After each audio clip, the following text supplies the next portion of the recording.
Toujours à la bouteille avec la permission de Rabbani présent.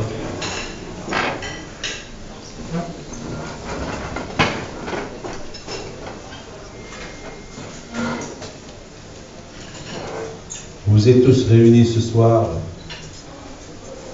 pour aider Mayan Shel Chesed.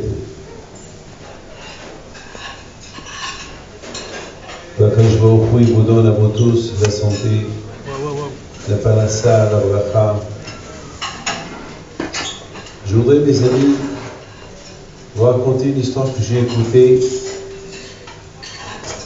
des grands tzaddik.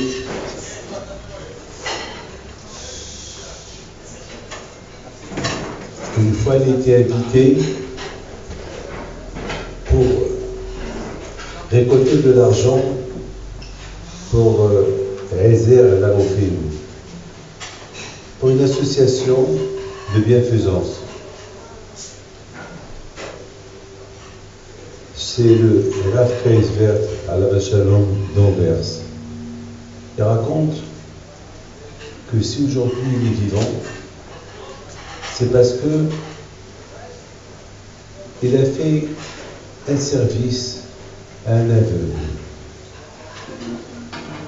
Il raconte que lorsqu'il était à l'Yeshiva en Pologne, à l'époque, celui qui avait une place dans une chambre, il avait intérêt à bien garder sa place parce qu'il n'y avait pas de place. Il y avait beaucoup des enfants qui dormaient par terre. C'est pas comme aujourd'hui, Baruch Hashem, les yeshivot, ils ont assez de chambres. À l'époque, avant la guerre mondiale, il n'y avait pas.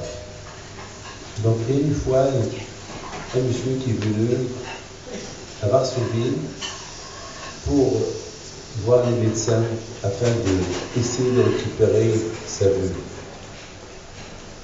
Les médecins ils ont dit bon, il faut que tu restes au moins 3 mois et on va voir ce qu'on peut faire pour toi. Léo il va rester 3 mois. Le seul moyen, les seuls qui pouvaient l'accueillir c'était à la yeshiva. Alors mes amis, le Rav Krev et Alav Shalom, lorsqu'on vient lui demander est-ce que tu es prêt à aider cet aveugle, il n'a pas où dormir, est-ce que tu peux lui donner ta place? Parce qu'on a vu que personne ne veut lui donner sa place. Il reste, tu es le dernier. Il a dit ma place, mais pour combien de temps? Là, il doit rester là peut-être 3 mois, peut-être 4 mois. Alors vous savez, c'était en plein hiver. Dormir par terre, sans lit, sans couverture, sans rien du tout, c'était pas assez. C'était pas évident. Il réfléchit, il dit bon, Baruch Hashem, j'ai mes yeux. Les mecs, mes amis, je dois la parole de vous savez combien de fois. Il est trop. Il m'a appris à dire Baruch Hashem. Toute la journée, je fais que dire Baruch Hashem, avec tous les problèmes que j'écoute toute la journée. Chaque fois, je dis Baruch Hashem, grâce à Dieu.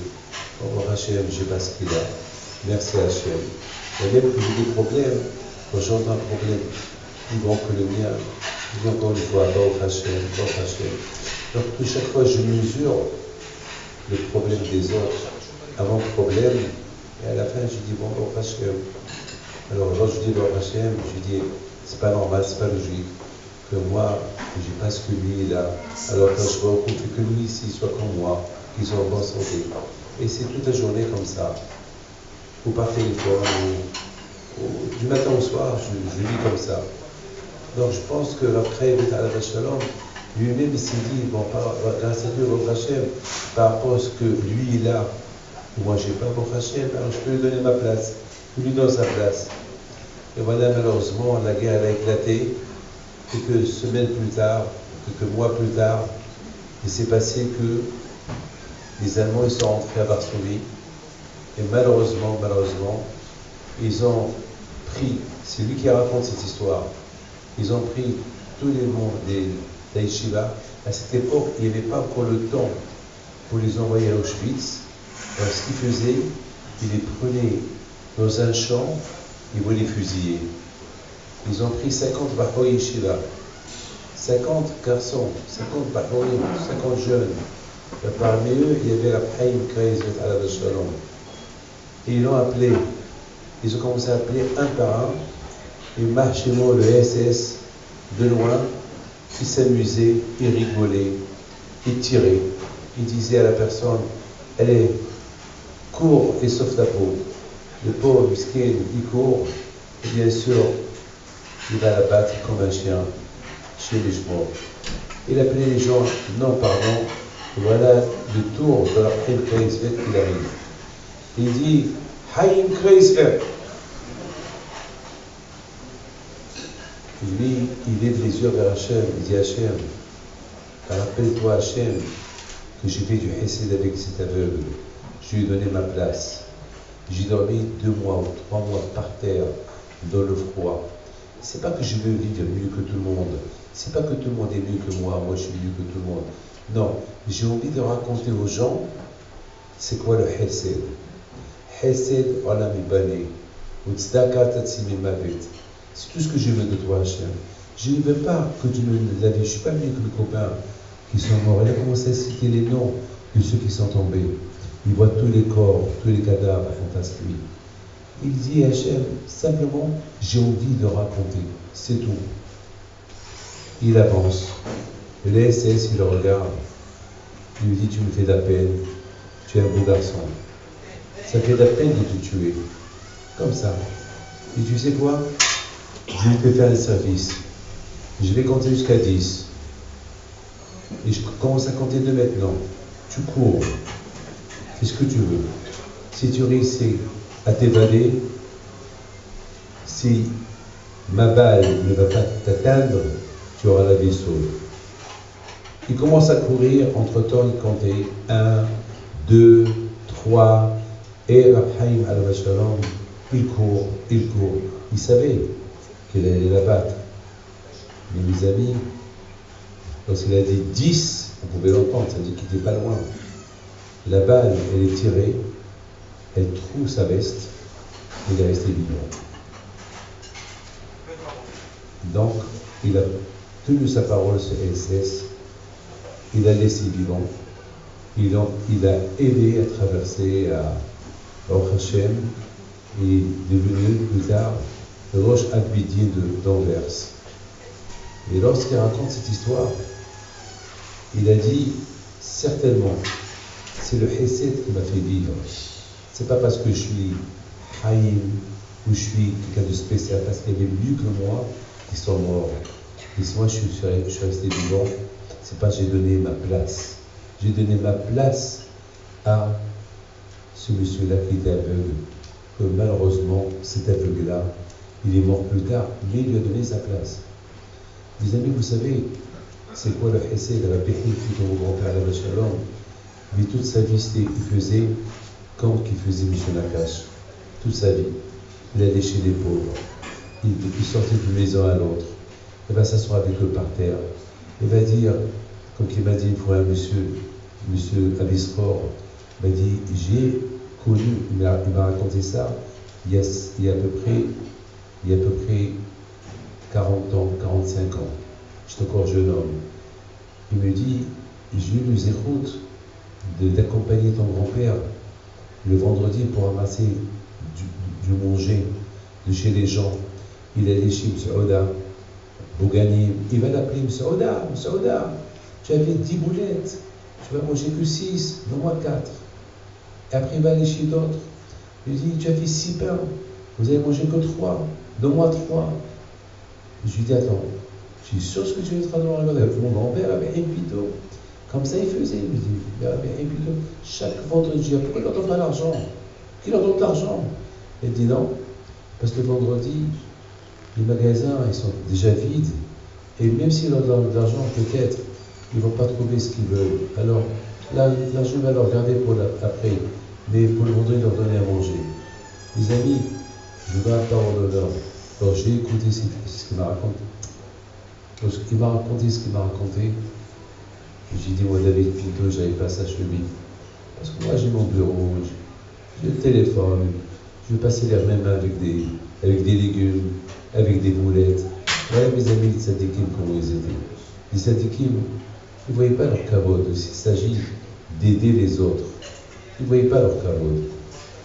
Le kavod des autres, c'était plus important qu'eux. Vous avez dit, Pourim il approche, Pessah il approche. Et vous savez, ce qu'il fait sous la tâche, il fait tout volontairement. Hein. C'est beaucoup d'argent qui sont dommages, qui sont dépensés pour aider les nécessiteux. Aujourd'hui, malheureusement, je ne vais pas vous faire peur rien du tout. Il y a ce virus qui court dans le monde. Aujourd'hui, c'était le premier cas, je pense, qui est mort avec le corona. On ne peut pas savoir. Vous savez, quelqu'un m'a appelé du bateau. Voilà, c'est un secret que je vous dis, mais quelqu'un m'a appelé du bateau. Ce fameux bateau. Vous savez, il n'y a pas que des Israéliens, il y a donc beaucoup des Juifs qui ne sont pas Israéliens. Il y a même des Canadiens, il y a même un peu des Américains. Mais il y a un qui m'a appelé, je connais son père, donc il m'a appelé au départ. J'avais même peur de lui parler. J'avais cru que c'est contagieux même par téléphone. Pour vous dire que la peur, j'ai posé une seule question. Dis-moi, qu'est-ce que vous faites toute la journée? À quoi vous pensez? Vous savez qu'est-ce qu'il me répond? Il dit, on pense, est-ce que va s'en sortir ou pas? Mon nom, grâce à Dieu, alors tout de suite, dès je l'ai consolé, je l'ai béni, mais du coup, après j'ai pensé, bon, Hachem, nous, pour le moment, on est là, on est en sécurité, on est très bien. Il faut qu'on achète notre vie. Lorsqu'on aide quelqu'un, au tzedaka, lorsqu'on sauve la vie de quelqu'un, alors qu'un shlomo aussi nous sauve notre vie. Vous savez, mes amis, Rabbi Hipika al-Shalom, à l'époque, il y avait des serviettes.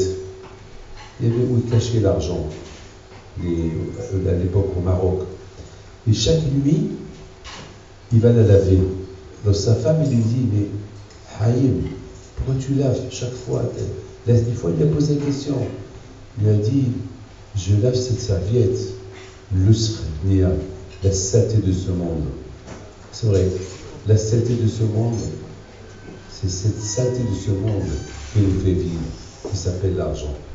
Et vous voyez que cette équipe, pour eux-mêmes, ça s'appelle la saleté de l'argent, mais quand même, il va utiliser sa serviette pour cette saleté de l'argent afin d'aider d'autres personnes.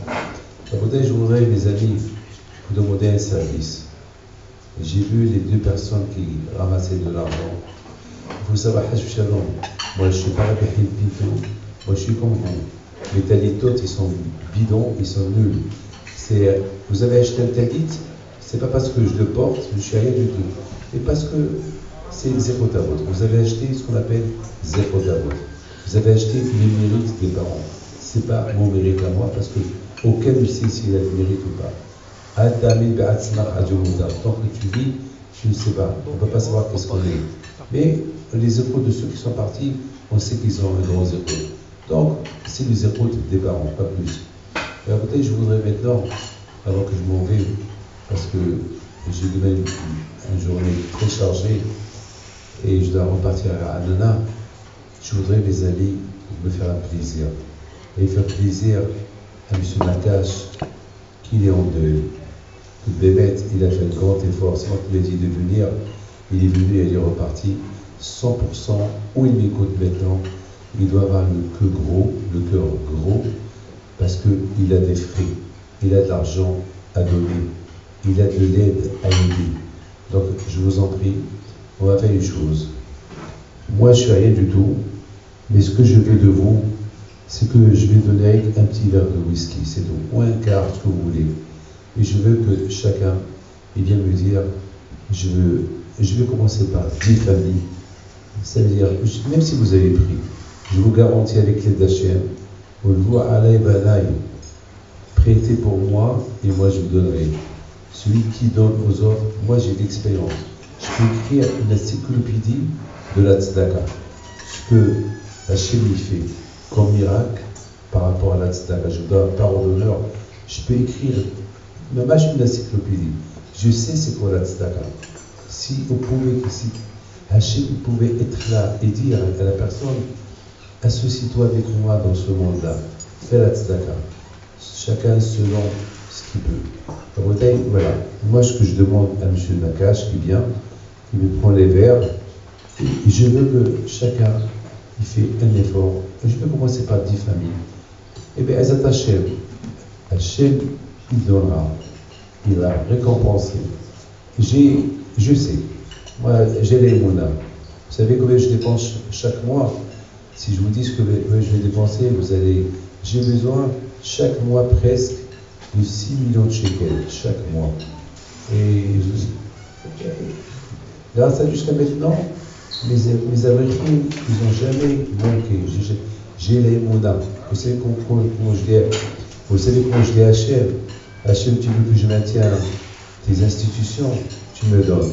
Si tu me donnes, c'est toi qui perds, pas je les perds. Si tu le perds, c'est à moi, c'est pas à moi. Donc tu n'as pas le choix. Ou tu me donnes, ou je ferme. Et le bon Dieu, la peur, il me donne.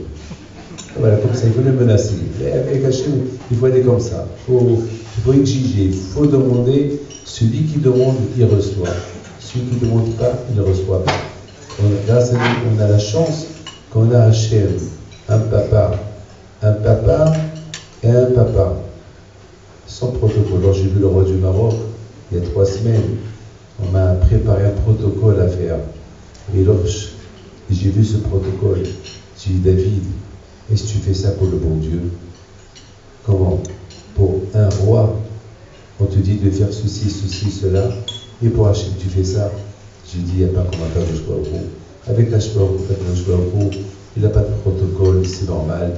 Mais quand même, pour admirer et apprécier Hachem, comme que la Gemara Brachot dit, il faut voir le kavod qu'on fait à des rois ici pour savoir comment apprécier Akadosh Baruch Hu qui est papa et mon roi. Donc à Bretagne, celui qui vient pour 10 familles, pour Pessah, garanti. Ouais, je vous le dis. Hachem, ouais, vous savez quoi? Moi, je serai le premier à prendre les 10 familles. Et lui, il dit, alors, on se donne déjà un verre chacun. Tiens. Alors, celui qui veut arrêter, qui vient, il n'a pas peur. Voilà, c'est très beau. David, on a déjà quelqu'un pour 10 familles, va s'il te plaît. Va, tu le représentes. Ah, il est là. Ah, il est là? Ah, pardon, ce soir. 10 familles. Alors, on a un premier verre de whisky pour 10 familles.